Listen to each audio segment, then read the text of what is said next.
السلام علیکم۔ کراچی والوں کے لیے بڑا خطرہ، شہری گھر سے باہر نکلتے وقت احتیاط کریں، حکام نے خبردار کر دیا۔ کیا آپ حالات حاضرہ سے آگاہی حاصل کرنا چاہتے ہیں؟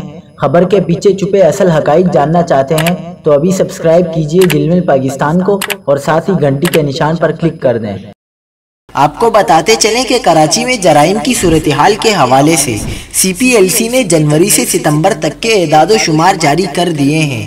گزشتہ 9 ماہ کے دوران ڈکیتی، مزاحمت اور مختلف واقعات میں 369 شہری جاں بحق اور 18,781 افراد موبائل فون سے محروم ہو گئے۔ سی پی ایل سی کے مطابق ستمبر تک 38,637 موٹر سائیکلیں چوری یا چھینی گئیں، جبکہ مختلف کارروائیوں میں 2,191 موٹر سائیکلیں ریکور ہوئیں۔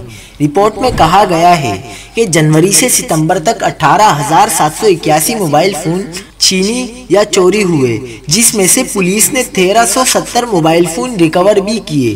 سی پی ایل سی کے مطابق 9 ماہ میں 1,482 کاریں چوری ہوئیں یا چھینی گئیں، جس میں سے 366 کاروں کو مختلف کارروائیوں میں برآمد کرایا گیا۔